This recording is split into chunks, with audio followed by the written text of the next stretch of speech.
So today is going to be an introduction to brain-computer interfaces and combining these with non-invasive brain stimulation. It is going to be quite a general overview of the topic, so if anyone wants to go into more detail on any particular topic, feel free to just type your question into the box and Rory can read it out and we can have an extra discussion at the end on whatever topics you want elaborated. Okay, so today is really going to be a focus on the methods, not necessarily on research or my research per se. Plenty of research surrounding the methods will pop up throughout, but it is just going to be heavily methods based. So I'm going to talk a bit about how various types of brain-computer interfaces work, because there are very many types out there and they all have different modes of operation. I'm going to talk about how you could use a brain-computer interface for neuromodulation. I'll also talk about how we could combine non-invasive brain stimulation in a closed loop with a brain-computer interface. And then, importantly, the challenges and the limitations of BCI technology, of which there are very many. But it also has a lot of good things. So let's get started. Oops, wrong button. Okay, so I'm just quickly going to introduce you to who I am, in case you're just wondering who is this person telling me about BCI. I'm a research assistant professor at Trinity College in Dublin. My ongoing work currently focuses on using brain-computer interfaces as a tool to understand neural mechanisms of cognition and motor behavior, and also therapeutically. So at the moment we are getting ready to start a clinical trial testing a new form of BCI in stroke patients to improve upper limb movement. So I've used BCIs in lots of various shapes and forms as an experimental tool and now also therapeutically. So BCIs are attracting growing interest at the moment, both scientifically as experimental tools and also in medical communities as a method for self-regulating one's own brain activity. And the basic principle behind it is that you're recording some aspect of brain activity. This is getting analyzed in real time, and then a representation of this signal is being presented to the user on screen in the form of feedback. So that could be visual or auditory feedback. And then the user is expected to learn how to control the on-screen feedback. So the learning in the BCI could be passive. So that could be just via operant conditioning, providing repeated rewards, rewarding the signal that you want to promote. And in fact, many animals can learn to control a BCI using this method. Or it could be more active learning.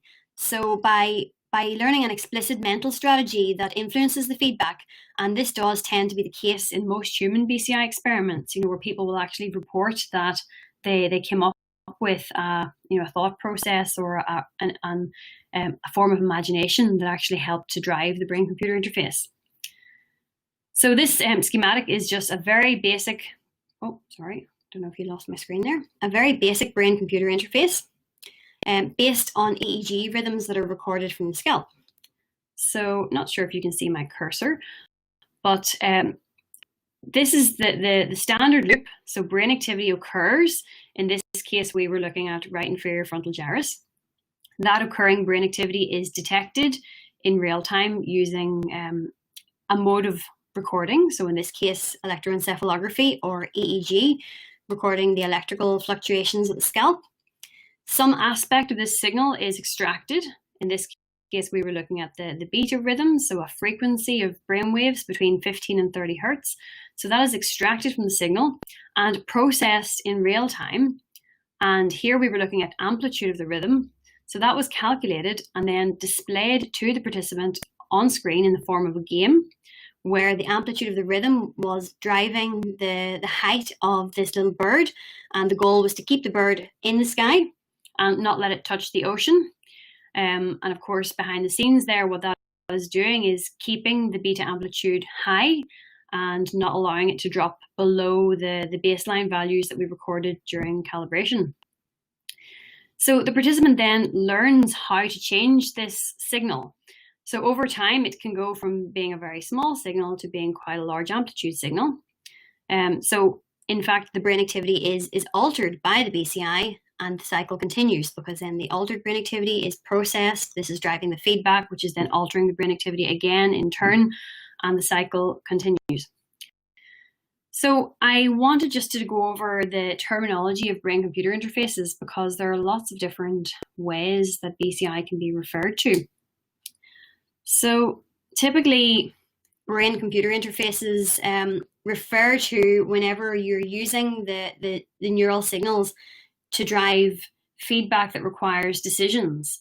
So typically, if it's involving classification, so binary decisions like yes, no, or right, left, and you can build quite complex presentations of a display, based on these binary decisions. You can just have a sequence of repeated binary decisions to make feedback look continuous. So moving through an environment, virtual reality, turning corners, that sort of thing. When you use the word neurofeedback, you tend to mean that it's a constant stream of brain activity that you're learning to alter. So the example I showed here, for example, is a very traditional neurofeedback example. If you're using the terminology brain-machine interface rather than brain-computer interface, then that tends to involve an effector of some description. So perhaps a robotic limb, or anything. You could be driving a little toy car from your brain, anything where you're actually translating those signals into the motion or the behavior of a device. The term closed loop systems is also used in reference to BCIs, and sometimes this is justified and sometimes it is not. I'll talk a bit about that later. But whenever the learner is actually, whenever the brain signal is actually being changed by the BCI, and then the BCI is reading that in and adapting the feedback, which is in turn changing the brain activity, then it can be called a closed loop system. So this overview is basically all the possible ways you could combine brain signals and feedback in order to generate a BCI. So from the loop at the top, you have so the brain activity, neural processing of feedback. So your brain is doing something with the feedback that you're seeing coming in from your senses, from the environment. And this brain activity is detected using some form of neuroimaging, which is then being processed by some form of feedback calculation, which is then turning into feedback delivery in whatever format you're choosing. So for the feedback delivery, that could be visual, with just something changing on screen representing the brain activity. Could be auditory with sounds. It could even be haptic feedback, where you're actually detecting stimulation via vibration or movement. Or it could be electrical. So that could be electrical stimulation. In this example is on the tongue, but you could also electrically stimulate nerves or functionally stimulate muscles with electrical stimulation. Anything like that. Anything where the user can detect the change is appropriate feedback. Under the neuroimaging category then, it could be electrophysiological neuroimaging. So that is where you've got your neural tissue, and then you've got electrodes placed somewhere in relation to that neural tissue. The more invasive one shown here is ECOG, electrocardiography, which is where the electrode is placed directly on the surface of the brain. The normal format would be electroencephalography, so EEG, where the electrode is placed on the skull, and here it has to contend with the electrical signals having passed through the skull and the scalp before being recorded by the EEG. MEG then records similar activity to EEG, just it's recording the magnetic fluctuations that are associated with the electrical fluctuations at a slight distance from the scalp. If you are going down the route of using hemodynamic versions of neuroimaging, then you might be using something like FNIRS, which has electrodes which are contacting the scalp, detecting changes in the hemodynamic response, so changes in blood flow that are indirectly associated with neural activity that has just happened. Or you could be using fMRI, again at a slight distance from the scalp, but detecting changes in blood flow. So then on to the various different forms of feedback calculation.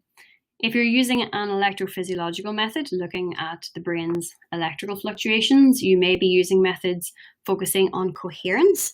So that could be how signals in two different electrodes are fluctuating in a correlated form or an uncorrelated form.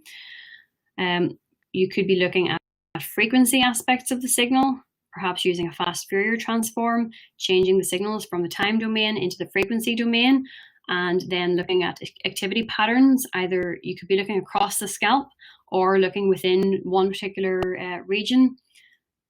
That could be fed into a classifier, or it could not be fed into a classifier if it's just going to be standard EEG neurofeedback, for example. Also in the electrophysiological category is evoked potentials. So you might just be extracting one particular, large amplitude evoked potential from the brain and using that, so using the amplitude of that to drive the BCI, and that would tend to be in more of a binary decision-making format. If you're using the hemodynamic methods, then there are a few different signals that you could be trying to extract to drive the BCI. One could be based on connectivity. So you might be recording signals coming from two different brain regions and looking at how correlated those two signals are in time and giving feedback to the participant on how connected those two regions are, or how much those two regions are currently communicating with each other. You may just be using a basic temporal filter, extracting the slow fluctuations in the MRI signal and feeding that into a pattern analyzer. So that could be a multivariate pattern analyzing classifier, where you're looking at the difference between two different patterns of brain activity. So an example here would be the BCI that you've probably seen on TV, or it's quite popularly talked about, which is the fMRI version of the BCI, where someone has to think about two very different patterns of brain activity. So they'll say, for yes, think about playing tennis, and for no, think about a house, because those two will generate different patterns of brain activity, and that can be detected with the classifier, and therefore by just using their thoughts, the person can answer the question yes or no in the form of this BCI. So I'll go over the various different forms that could be used. Invasive BCI, so I mentioned before about implanting electrodes for ECOG, but what was not shown in the previous schematic was proper deeply implanted electrodes, which are in contact with individual neurons. So invasive BCIs tend to be implanted directly into the grey matter of the brain during neurosurgery. So this would be where a microelectrode array is implanted into the patient's cortical tissue, which records signals via electrodes and then relays this information to the external devices. The advantage of this invasive BCI is that it's more accurate, so it's recording directly from a known brain region. But the disadvantage then is it involves major brain surgery, and this always comes with a risk. Another major downside of this type of invasive BCI is the formation of scar tissue, which can make signals weaker over time as well, and typically these things have to be changed after a while, which is definitely non-trivial when you're talking about neurosurgery. There's also a risk of rejection of the electrodes by the body with an invasive BCI. The one shown in the picture is one of the more famous examples of this from the lab of Andrew Schwartz at the University of Pittsburgh. And this is a single participant that they have trained to use the invasive BCI to use a robotic arm in 10 different degrees of freedom. So she can actually, extend the arm, extend the fingers, grab the bar of chocolate, and she can feed herself a bar of chocolate using this robotic limb only from her brain. And the more remarkable thing about this particular BCI is that it's using functionally relevant thoughts. So she's thinking about extending her arm and opening her fingers. And those exact thoughts are being translated then into the movement of the robot and the BCI, which is rarely the case with more non-invasive BCIs. So that's one example. So then, which is referred to as highly invasive, and this is where a grid of electrodes are placed onto the surface of the brain. So they're placed under the dura mater, but they do not actually penetrate into the brain. So this is a less traumatic approach than the full invasive BCI. It has better signal and better resolution than a non-invasive BCI where the skull is getting in the way, but it's better than the invasive types because there's less of an issue then with the scar tissue. This type of ECOG BCI was first used in 2004 with signals that were just driving a computer cursor on the screen. So although not really the traditional BCI per se, some forms of brain-computer interfaces can be used in an attempt to repair damaged senses. So for example, sight and hearing, by taking information from the environment and putting that into the brain and stimulating the brain directly. So it's still an interaction between a brain and a computer. So it's still a brain-computer interface.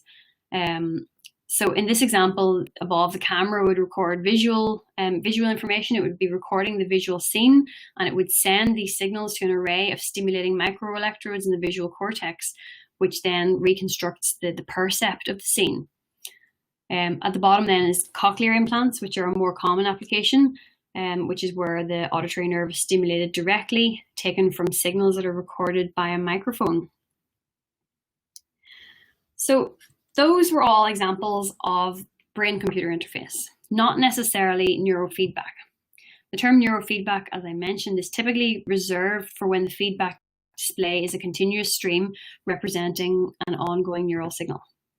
Typically, but not all the time. But yeah, in the case of EEG anyway, that's normally what it means when you say neurofeedback. It means that you're actually seeing a continuous stream, which directly is a true representation of your ongoing brain activity. So this is just a little schematic that outlines the different components of a neurofeedback system. So you first and foremost have your acquisition, whatever that may be. The most common is EEG, recording electrical signals from the scalp. You can also have MEG, recording the magnetic fluctuations that were associated with those signals.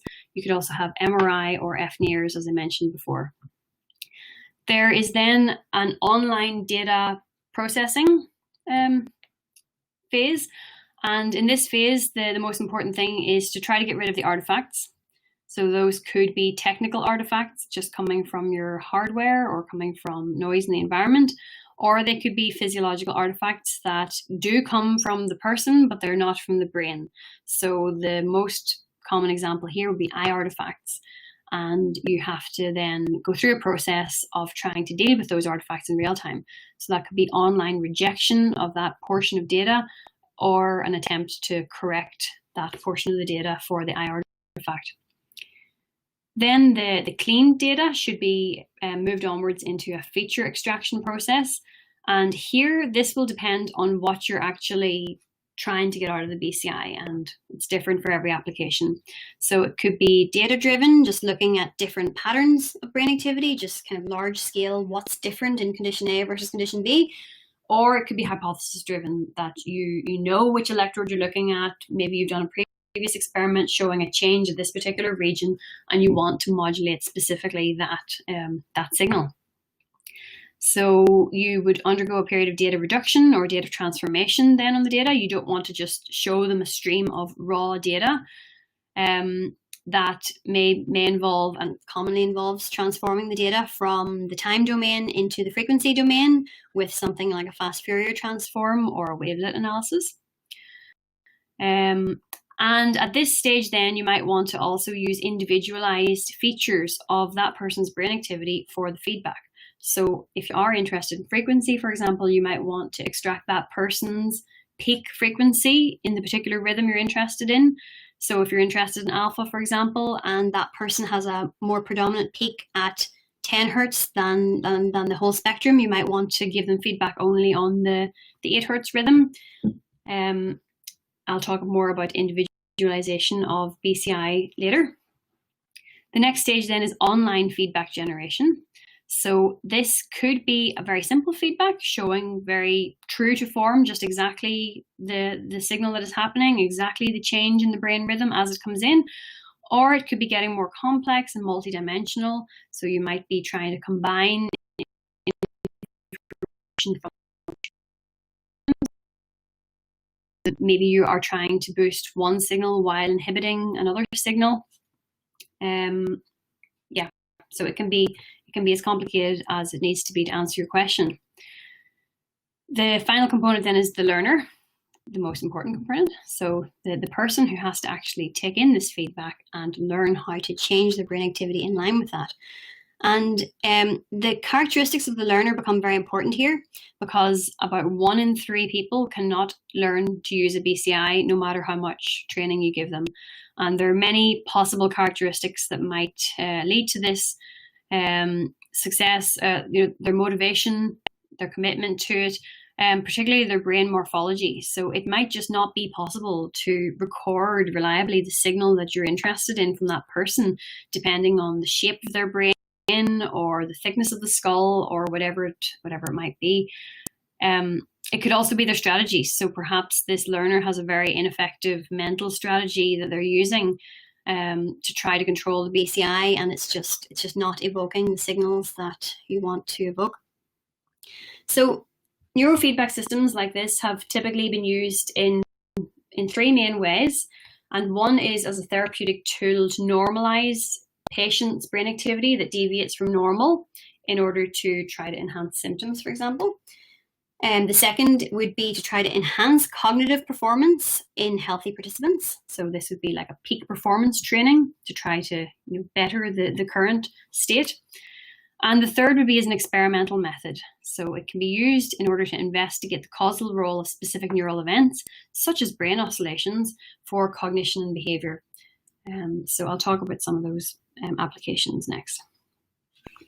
So I'm not going to go into too much detail about clinical uses of BCI because that's a whole other lecture on its own, but it's important to mention that BCIs are currently being used clinically.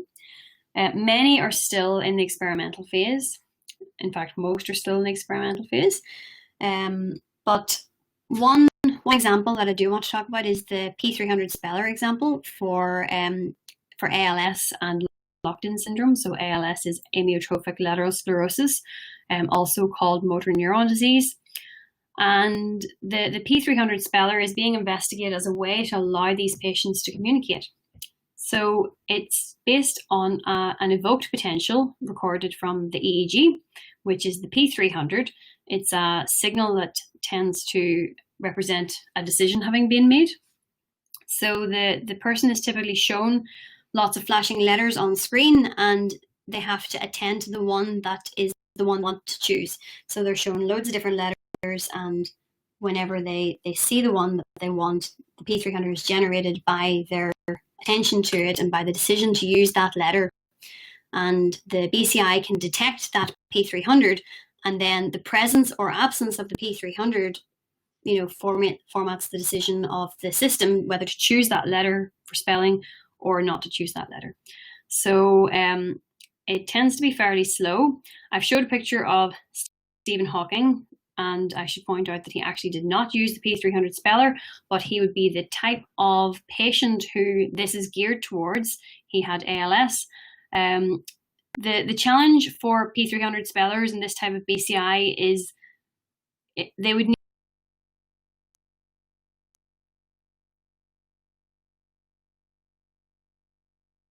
to select between different letters in a speller and to select between different kind of predicted words and predicted phrases. And when he could no longer use his thumb, then he could use his cheek, like a cheek twitch was detecting the choice of letters. So even towards the end of his condition, he could still use a robust approach to be able to communicate from making movements. And currently the P300 speller systems are not more robust than that. So there's a bit of work to be done in order to make this really clinically useful, but good progress is being made currently. Another very common clinical use of EEG neurofeedback is for children with ADHD. And that is where the theta waves are shown to be elevated in these kids. And the logic is that, if you could train the theta waves down, is that somehow associated with a change in symptoms? So, neurofeedback from EEG signals about the amplitude of these neural oscillations has now, in some cases, maybe inappropriately. So I mentioned before that neurofeedback has been used to modulate behaviorally relevant functional networks. And in this way, it can also be used to provide self-administered therapy.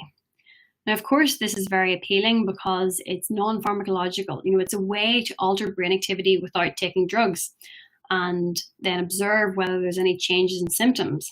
So in that way, it has quite widespread appeal. And for that reason, it was quite quickly adopted clinically to be used for all these different things. And in many cases, there still is not proper understanding of the neural mechanisms of how this works. So the adoption was premature, and there's a lot more research needed before these things can be used robustly clinically. But in saying that, I think there is still a lot of value in it, which should not be undermined, but that a lot of these studies on EEG neurofeedback should be interpreted with caution. So in this chart, if I can get my chart. There it is.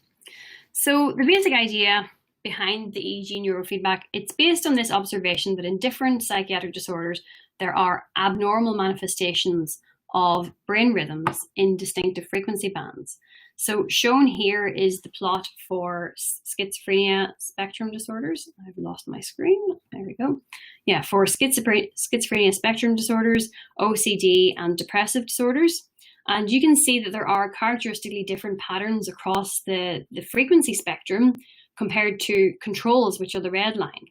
So the concept of the EEG neurofeedback is to try to bring these all in line with the control and see whether this normalization of the brain rhythms would have an impact on the symptoms then. So for the theta in the ADHD, the idea would be to bring down the theta waves using some form of feedback, perhaps a game where the child has to move an avatar that is actually driven by their beta rhythms. Similarly, for obsessive compulsive disorder, patients demonstrate excessively high power in the lower frequency range between 2 and 6 hertz when they're resting. So the goal there is to try to take that down as well. Another example is post-traumatic stress disorder, where there's decreased power but accelerated frequency of the alpha rhythm. So it tends to creep up the frequency spectrum a bit, which is believed to reflect cortical hyperarousal. So a lot of research is going on there and actually showing quite good results in using neurofeedback to relieve the symptoms of PTSD. For stroke, the mechanism is a bit different. So this time it's based on the sensory motor rhythm, which is often called the mu rhythm. The mu rhythm bridges between alpha and beta, and it can be differently reported depending on what paper you see. So I've refrained from reporting what the actual range of the mu rhythm, but it tends to be kind of high alpha bridging into low beta. And there the goal is to give the person some feedback about their motor imagery processes. So it's typically associated with the desynchronization. So that's a reduction of the sensory motor rhythm. And the theory is that, in the absence of being able to actually make a functional movement, by trying to make the movement and imagining the movement, keeping those regions of the brain active and making effortful attempts to send the motor commands, this might promote neural plasticity and rewiring of the connections between the brain and the paralyzed limb. Okay. Kathy, we have a question about Bci on ADHD transform in particular. Are these power differences based on absolute changes or relative changes across frequency bands? Okay, that's a good question. So I would need to check the Schulman paper. It would be normal to post relative or show relative frequency in this type of chart. So relative to the other rhythms, it looks more like relative frequency because there's less of a large peak at the early point of the spectrum. So I would need to check that original paper to confirm if it's not my paper. I would need to see if it's relative power or absolute power. Great, thank you. Okay, so many of you who are interested in Brainbox activities are probably interested in non-invasive brain stimulation, so using transcranial electrical stimulation and using TMS for neuromodulation, so with the goal there of changing neural activity. And this is also how I started out in the field of BCI, I was interested in changing neural activity, and I was using non-invasive brain stimulation. But anybody who's using non-invasive brain stimulation will know that the effects can be quite variable, and it can be quite difficult to choose parameters to achieve optimal modulation that's individually tailored to participants. So that can be quite challenging. So this is where I became interested in BCI for neuromodulation purposes as a method of endogenous stimulation. So this is where the desired brain activity is self-generated or trained using the BCI. With non-invasive brain stimulation, there is a one-way communication with the brain. So that is where you are inputting a signal, be that TACS or TDCS, and you're assuming that that signal is being received by the brain and that the brain is doing something with that signal. But with the BCI, the neuromodulation is achieved by two-way communication with the brain. So you're extracting an ongoing brain signal, you're processing it, you're turning it into feedback, and that feedback is then perceived by the user, which in turn alters that brain signal, and the cycle starts again. So the modification of the neural activity is done interactively with the BCI. The difference with a computer interface versus standard non-invasive brain stimulation is that there's active engagement of the user in the system. So the user is constantly applying and adapting strategies to try to learn how to alter their brain activity in the intended direction. You can also use this to achieve individualized modulation.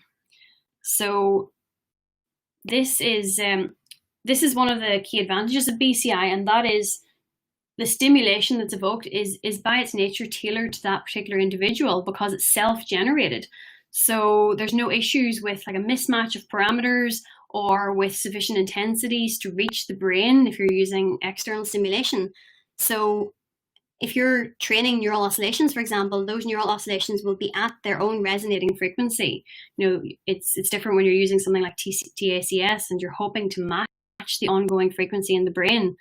With BCI, that person's own frequency is driving the BCI, so it is individually tailored.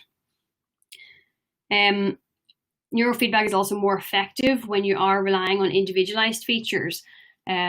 So even if you are giving feedback of the algorithm, for example, if you do a bit of a calibration session in advance and you record the algorithm and extract what is that person's peak and then give them feedback of that particular peak, that tends to be associated with better outcomes. Okay, so yeah, importance of a good calibration session. So the calibration session can be used to decide what regions you want to give feedback from and what particular aspects of the brain signal you want to give feedback from. So you can use it as a type of a localizer to see where over the scalp is the signal that you're interested in materializing. We know with EEG that signals can show up in different parts of the scalp that you don't expect them to. So if you do a calibration, at least it helps you to get your parameters straight from the beginning. Also, this is very important for deciding baselines. So if you're going to use a feedback presentation where you're trying to gauge a change from baseline, you need to measure that baseline well and make sure that you have enough data to have a reliable baseline. It may be necessary to recalibrate as you go through a BCI because signals can change, the electrodes could change, things could, power could just be drifting over time. So to get a good control of a BCI, the calibration session is really vital. So there are so many examples of brain-computer interface used for neuromodulation, and I didn't know which one would be best to show you, so I selected a very simple example. So this one is just a nice straightforward one based on neurofeedback of frontal midline theta oscillations. So these theta oscillations increase when cognitive processing or task performance is enhanced.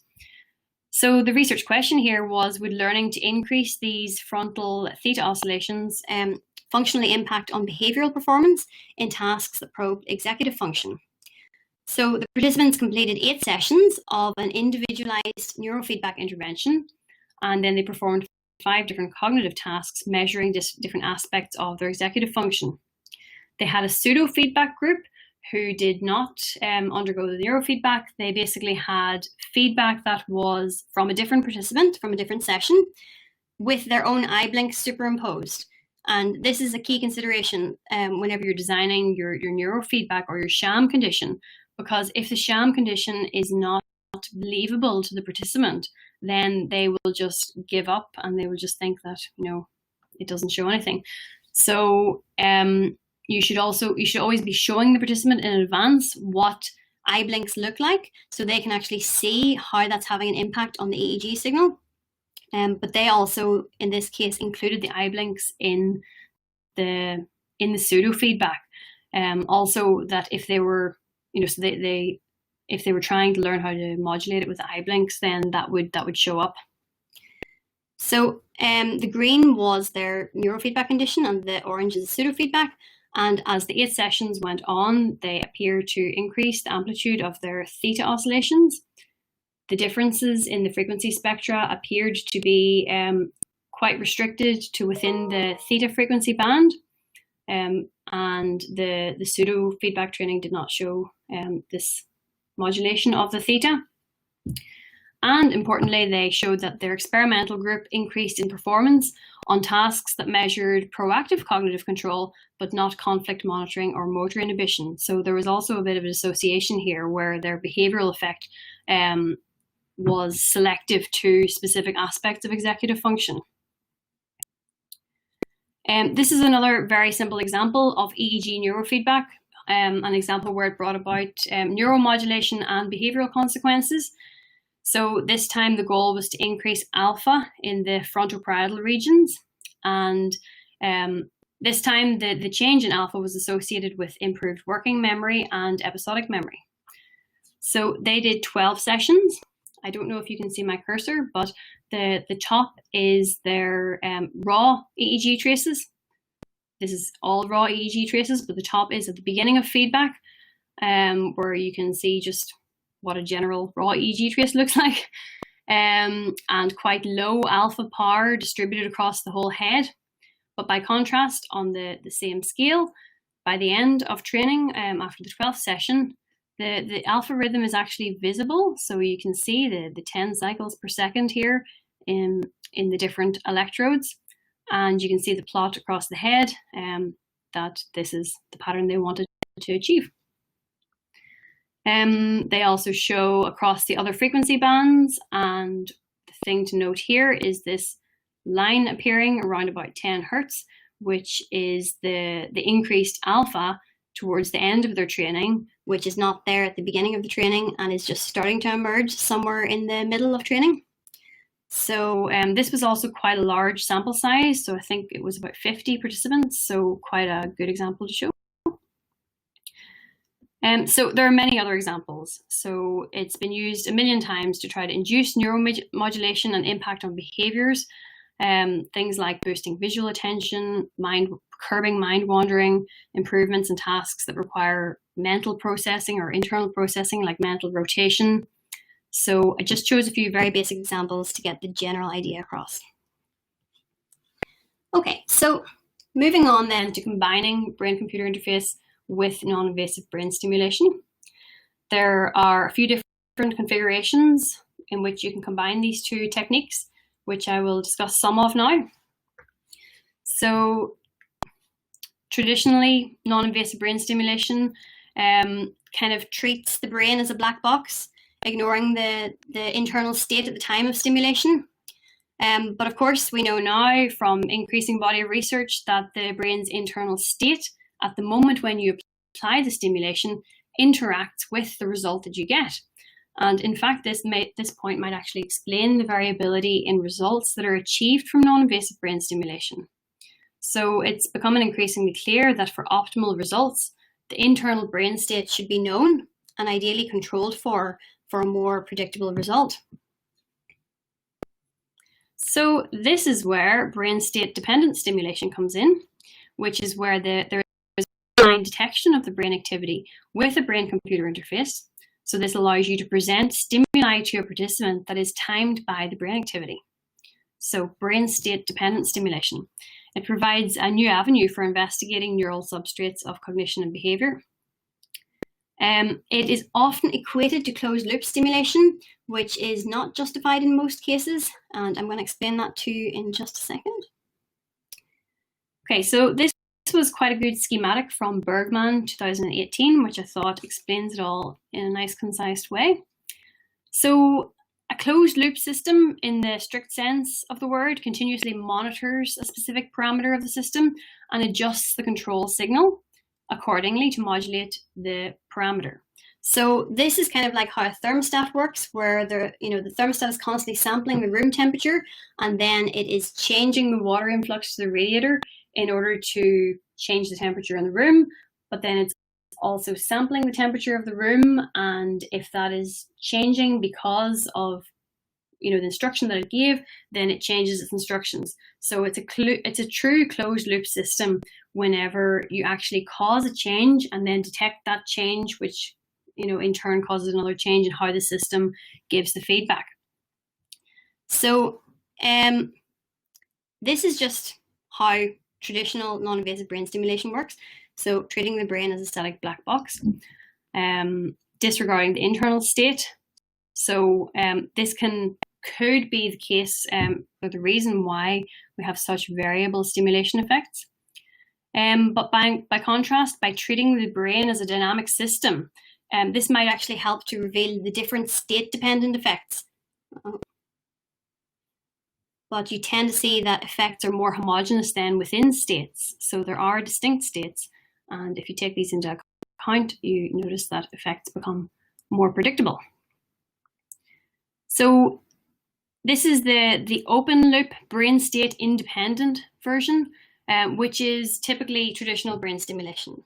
So traditional brain stimulation is just one way, stimulation in from the PC to the stimulator and not knowing what's going on in the brain. Then open loop brain state dependent stimulation uses some form of concurrent neuroimaging. So for example, EEG, and these real-time signals then monitor the current brain state and they adjust the brain stimulation accordingly. However, this is done without systematically changing the monitored brain state. So an example here would be TMS that is triggered by the amplitude of a particular EEG oscillation. So this would help to assess the state-specific corticospinal excitability, but without actually affecting the ongoing oscillation. So I'll show you an example of that in a moment. So it's an open loop because your stimulation is not actually changing the brain state. Then the true closed loop is where the stimulation has changed the brain state.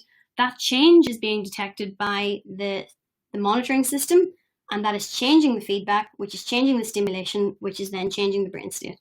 So the loop is completely closed. This is an example of some brain state dependent stimulation by Zrenner in 2018. So in this case, the TMS was triggered off the phase of the sensory motor rhythm. So it's an example of an open loop.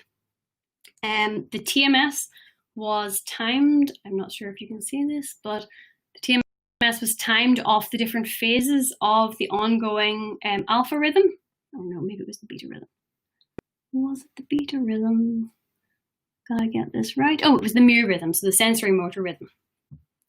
Okay, so they're monitoring the oscillation constantly in real time, triggering TMS off different time points in the wave, and then looking at how the motor evoked potential recorded in finger muscles was modulated by the ongoing oscillation in the brain. So they found that the MEPs were largest when the TMS occurred at the negative peak of the mu rhythm. And further, they found that if they applied repetitive TMS for inducing plasticity at the negative peak, it had better capability to induce plasticity when it was timed off this negative peak rather than timed at the positive peak. This is another nice example. So this is where the BCI triggered peripheral electrical stimulation from motor cortex activity. So the person, this was actually for stroke patients, and they were watching feedback on screen that was telling them to focus, and then at the point at which the brain activity in their motor cortex was at its peak. So they were looking at motor cortical related potentials, and at the time when that EEG potential was at its negative peak, they would deliver electrical stimulation to the nerve in the leg. And they had a control group doing this type of feedback over a period of 12 sessions, 3 times a week for 4 weeks. And they found that this form of BCI improved the patient's functional movement better than a control group who had everything the same attempts at movement, but the electrical stimulation was too low intensity to actually be detected by the brain. So they're trying here to kind of replace the sensory feedback and close the loop between the brain and the limb in order to look at whether it improves functional outcomes. Okay, so this is my favorite type of combining brain-computer interface and non-invasive brain stimulation. So this is the one that I focus most on at the moment in my research. We call it Tms Neurofeedback. With this approach, we apply a magnetic pulse to the scalp over the motor cortex region for the hand. We measure the response at the muscle, and we give feedback in real time to the participant on the size of the motor evoked potential at their muscle. And with many trials over a period of training sessions, the participant learns how to make the motor evoked potential larger or smaller using the feedback. So whenever we did this originally in healthy controls, we had a bidirectional approach where they could make the MEPs, move the MEPs in both directions. So they were making them bigger in one session and smaller in another session. And they do this using different mental imagery strategies that they learn to shape to optimize the control over the MEP amplitude as the time goes on. Okay, so we used this approach in 2 different ways. So firstly, we used it as an experimental technique. We used it to experimentally control the size of the motor evoked potentials, so to induce some causality, make the MEPs bigger, make them smaller, and then look at how this was changing the electrophysiological patterns that we recorded using EEG. And this was interesting because it revealed different signatures across the head and across the frequencies that were associated with bigger versus smaller MEP amplitudes. This is just a total side note, but when we did this, obviously we had to record EEG simultaneously with the TMS. I know that there have been other webinars on combining EEG with TMS, so I'll not go off on a rant about that. But in order to get these EEG recordings cleanly during the TMS stimulation, we used a thing called the Coil Spacer, which is something that it's a little 3D printed plastic device that we developed in order to provide a platform between the TMS coil and the scalp so that the coil is not actually in contact with the electrodes, and you avoid all sorts of artifacts using this. And we wrote a paper about this in 2018 if anyone's interested in reading it. So that was kind of a vital part of our kit. Then aside from using the TMS neurofeedback as an experimental method, we have also used it recently as a therapeutic method. So we've done a feasibility study testing whether making these MEP amplitudes larger in stroke patients would eventually translate to better movement function. So we've shown that by the 4th day of training using TMS neurofeedback to make MEPs bigger, the stroke patients can learn how to make the MEPs bigger. So every dot is a patient and all the dots are above the line by the fourth day of this. So even when they can't actually make functional movements, they can learn to change the MEP amplitude. And now we're just starting into a big clinical trial testing whether over a longer period of time this would translate to improvements in their movement function of the arm. So getting towards the end now and going to discuss the challenges and limitations of brain-computer interface. So probably the major challenge is BCI illiteracy. I mentioned before that 1 in 3 cannot learn how to control a BCI, and this is very important because you have to account for this in your analysis, and most papers would tend to show BCI responders versus non-responders. It takes a very long choice, so you don't know whether perhaps those people may have just needed longer, So the 1 in 3 figure was taken from experiments where they just did loads and loads and loads and loads of sessions, and they said 1 in 3 can't learn. But normally, if you're doing a BCI experiment and you've planned to have 8 sessions, say, and many of your participants don't learn, the question is raised, perhaps they just need more time. The time that it takes to learn a BCI means that experiments become very long and expensive, which tends to mean that large-scale experiments using large sample sizes are quite rare, which is a negative thing because in this field we definitely need more large samples and better reliability of data that's coming out. So this is definitely a problem. They're also limited to the most easily recordable signals. So this is quite an issue because it's really an assumption that the signals that we can record easily from the scalp are the most important signals, and they may not be. They may just be epiphenomenal signals. So, the smaller signals that are more likely to be very important, small gamma rhythms and that sort of thing, they suffer a lot from signal to noise ratio. So it's very difficult to actually record those robustly from the scalp. So we're always limited to what we can actually access from the brain. Also, spatial resolution of EEG is very poor.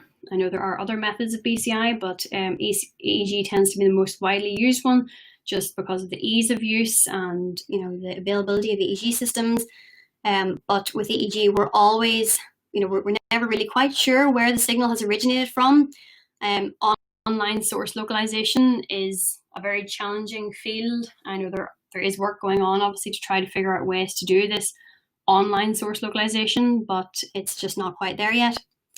So yeah, this really limits your ability to get a more fine-grained view of what's going on in the brain. So an example would be, like I said, about the tennis versus imagining a house. Those are very different patterns of brain activity, and that's kind of as good as you get almost with spatial resolution. There are many people who would like to use it for things like, telling the difference between extending the arm versus flexing the arm. And that's very challenging with the current spatial resolution of EEG. So that is one of the big limiting factors to actually translating real thought into function. So if you want to think about moving your arm in order to move a prosthetic arm, that's really difficult to achieve with the spatial resolution of EEG as it is now. We also currently have a very poor understanding of the mechanisms, and this is related to a poor quantification of the mechanisms in the literature. So many of these neurofeedback studies, particularly the EEG neurofeedback studies, don't measure mechanisms of action. So you're left wondering whether perhaps the control was due to something else, so maybe a non-specific effect. So has the person got better at the task simply because they are more motivated by the end, or is it just because they're putting in more effort? Or, if it's a patient group, is it just that they're enjoying it and they're actually seeing something changing on screen caused by their brain, which is reinforcing to them? Those are non-specific effects. They're not actually related to the change in the brain rhythm, but they may actually be driving changes in behavior. So if we don't know these mechanisms, if we don't measure them, we don't know them. And if we don't know how this is working, then it really limits the use of these techniques clinically. Of course, then you've got the demands of real-time processing. So you need very fast computers to do this. And there have been some studies done looking into what are the optimal refresh rates for a BCI, and the recommendation is that the feedback should be delayed by no more than 350 milliseconds. Less than that is obviously better in order for the brain to really process that as a contingent, signal. So yes, that requires quite a fast computer. So that takes away from potential, scaling down of these into things that could be used eventually in the home and in wider clinical environments. At the moment it does take quite a hefty setup. Okay, and then artifacts from non-invasive brain stimulation.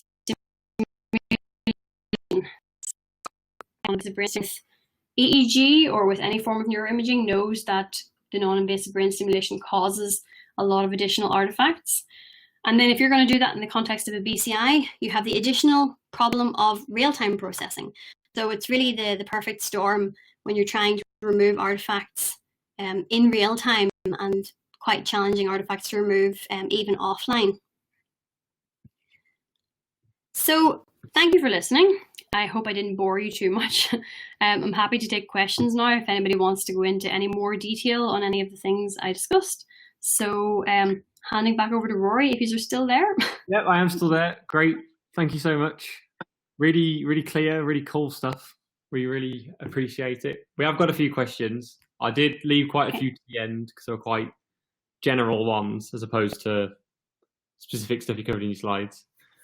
So one is on the use of a fMRI as a basis for doing neurofeedback. How sensible is the fMRI-based BCI to different pipelines? Is there a standard in the community for this specific research? Okay, well, there is a group who focus specifically on this, and I am a member of the group, and if this person's asking the question, I would suggest they join the group. It's the RTFINS group, so that's Real-Time Functional Neuroimaging group. You can join it. If you Google that, you'll find it online. They also have a conference, so that's the RT-FIN conference, which I attended a few years ago in Japan, and they are making some steps towards making a pipeline that would be standardized across groups for fMRI neurofeedback. So I don't do any fMRI neurofeedback, and I know that the challenges there are obviously even worse than with EEG because everything is much slower. The brain activity you're recording is more indirect, and it's delayed by the hemodynamic response function. And so I can't comment on what exact pipelines they use, but I know that they are working towards standardized pipelines. And if you Google that group, you'll see the work that has been done there. At the moment, they also have a special issue of a journal coming out in Neuroimage Clinical on clinical applications of neurofeedback.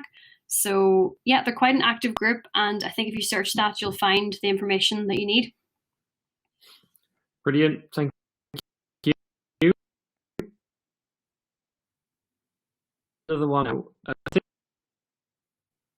imaging method for BCI whilst a task is being performed, and they're asking what is the best method to image the brain of a interpreter whilst they are doing the task, and it cannot be in the rest state condition. So you cut off there at the beginning, Rory. So if you could, maybe.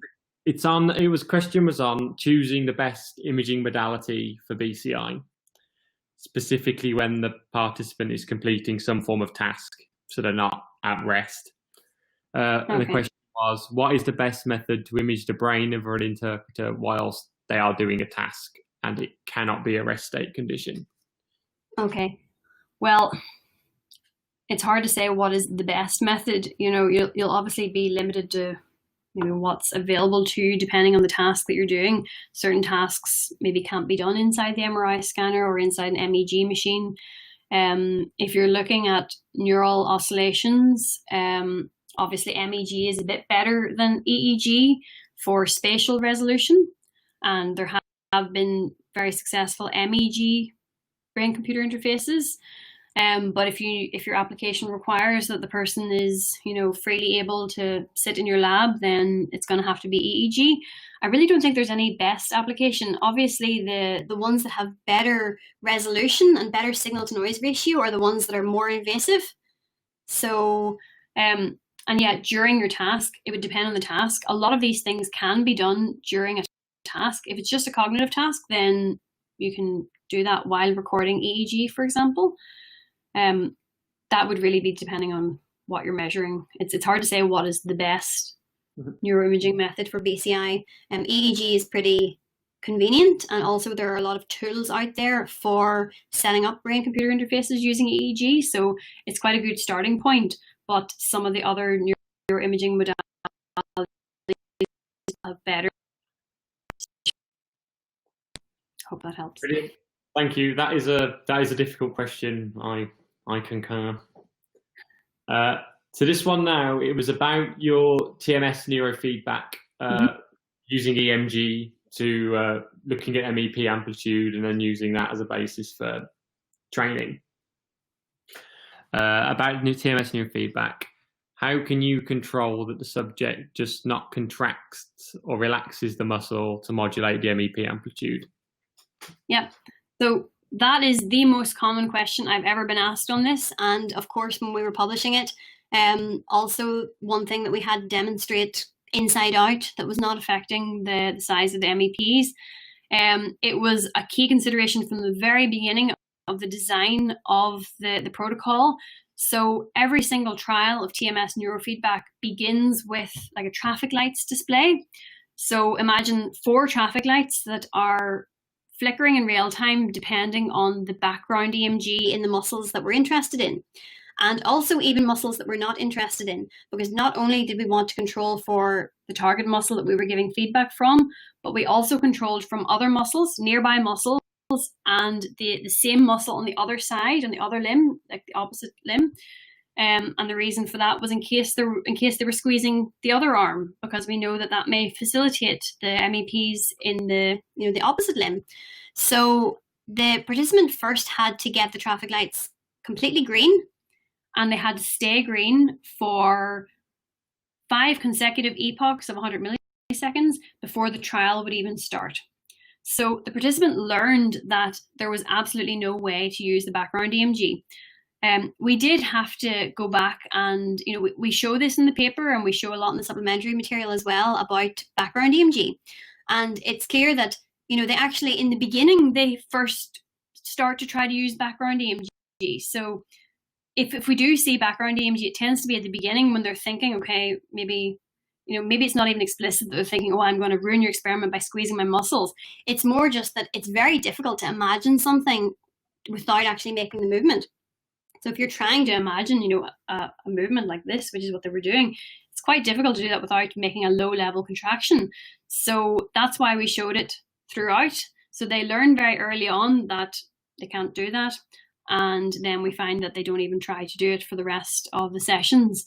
And it's monitored constantly in real time. So even as the trial progresses, even just before the TMS pulse, if they start to squeeze the muscle a little bit, if it goes even a tiny bit above 7 microvolts, the trial pauses until they get it back down again for a sufficient length of time. So, brilliant. Thank you. Yeah, I think it definitely does. Just had a big thank you to Kathy Ruddy for a great presentation. So coming into the Q&A in real time, so I'll relay that on. We've got a couple more questions. Don't know if any more will come in. How would you predict that this BCI Knibbs technology will eventually evolve into a home training setting? Now, I wonder, do they mean the TMS neurofeedback, or do they mean non-invasive brain stimulation in general with BCI? Yeah, there's BCI technology, so... In general. Okay, so... Yeah. I'll answer both just in case. The TMS neurofeedback, so we don't ever see that ending up in a home, because obviously you would never want to take a TMS machine home with you. But we do plan to use it as a form of like pre-training. So we did find that in the young healthy adults, it was possible to train people within 2 sessions to modulate MEP amplitudes. So that is much quicker than an EEG BCI, which takes many, many sessions to learn how to control the BCI. So we are thinking of using it, as a bit of a pre-training method, where they would then transition on to an EEG BCI that could be more easily brought home. The other non-invasive brain stimulation combining with BCI, you could imagine in your head something that would work where you would have a TACS electrode connected to a little microcontroller that would be detecting EEG that would then trigger in a loop. I'd say we're quite far away from finding an application where that would be useful. But definitely over time, I don't see any reason why that sort of thing wouldn't be scalable for you reason to do it. You know, computers are getting faster, and you know, at this point, obviously, you're plugged into quite a large machine in order to make these things work. But over time, I would imagine that things will improve, and someday it may be possible to deliver feedback and stimulation in real time fast enough to make a small device to send home. Brilliant. Thank you for taking the time to answer that one. Quite a tough one. And now finally, this isn't an easy one either, but it's a good one.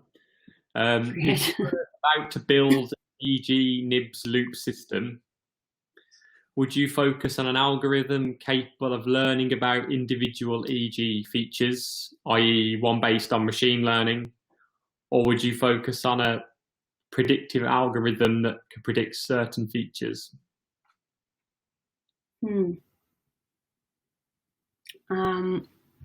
that is a really hard question. So obviously that's, you know, both of those suggestions are not like neurofeedback where the person is learning from a constant stream of input.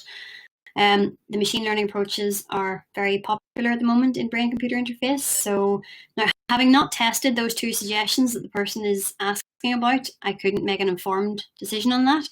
I know that the machine learning classifications, there's a lot more work has been done in that field. So there's, you know, you'd be picking up on a good body of evidence to start from using that sort of thing. It would depend on your application. There are a lot of very good tutorials online actually on the OpenVibe website concerning all of the different types of machine learning algorithms that you can use to drive the BCI. So I would maybe refer the person to check out those and see if they can decide what would be, you know, the best type of algorithm to drive the stimulation from. Yeah, that's brilliant. And thank you for answering that. And now I think we've reached the end. We don't have any more questions. So I'd like to once again thank you, Kathy, for taking the time to not deliver one great clear talk, but delivering two. We really appreciate your time. It was really cool, cutting edge stuff that you covered. And so I'd thank you again. So brilliant. Thank you. No problem. Thank you very much. I'm really happy to have the opportunity to do it. So